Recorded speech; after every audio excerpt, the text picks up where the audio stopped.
Someone once said that the monsoon season comes to Mumbai once the stench of the city reaches God's nose, and so he sends the rains to tamp that down a bit. Well, actually, I said that, but one of the first things that you quickly notice once you arrive in India is how truly dirty it is. And in a word, it can be downright disgusting in places.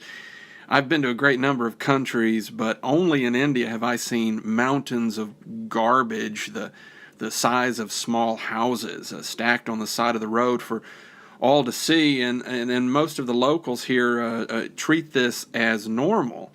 One of the second things that strike you about India is the poverty. And I am talking about legitimate, take your breath away, unparalleled poverty. It's the kind of poverty that deserves more than a television commercial playing a Sarah McLachlan song. I mean, this is far worse, where you have emancipated children digging in garbage. And there was a man who did not have his leg, and he was laying in the gutter with no doubt an irreversible infection that had set in. And the amount of suffering you can see is really, truly indescribable to those who have not seen this firsthand. And you can see it in the pictures. Here's some of the slums where people live, and you would think that this would be some way changed, or that we could do something better about it. But, it's really indescribable to those who haven't seen it firsthand. However, what does never cease, it never ceases to amaze me. What never ceases to amaze me is that the Indian people and their resolve and their ingenuity to make something out of nothing, and that spirit of resolve when it's needed. It's like when we're feeding a goat on a park bench, or making the best of your living conditions here, or just helping push a truck down a crowded road to get it out of the way, and helping your neighbor. That's where the Indian people shine.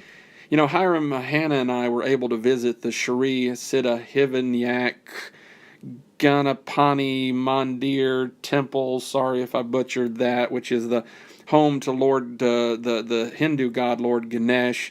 We took our shoes off and went inside, and there were no cameras allowed inside, but the few pictures I did get or snuck in were a little bit choppy. This is actually right outside the temple, where there's a lot of vendors and other things selling their wares. This was the end of a festival season, so a lot of people were there to see this all for themselves.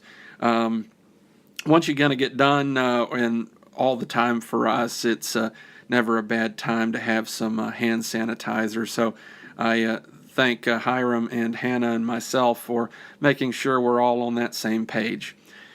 But once you come back out of the temple grounds, I mean, here it is. The poverty is right back in your face, and there's kids who are begging for food and for money, and it's just truly heartbreaking.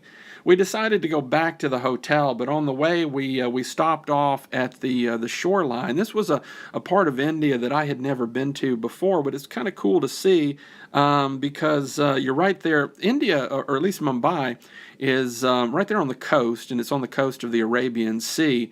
And so you can actually see from this vantage point across the way to a bridge that takes you across the bay into the downtown. Over to your right, you see the downtown area of Mumbai, which is far south. So this is a good time to reflect, and I really want to say especially to David and Lauren, if you're watching, and I know that you are, is that be thankful. Be thankful for everything that you have. We are so tremendously blessed, and I am blessed to have a job with a family and good friends and people like Hannah and Hiram to travel with, and I thank them for all of that, and I love you guys, and we'll talk soon.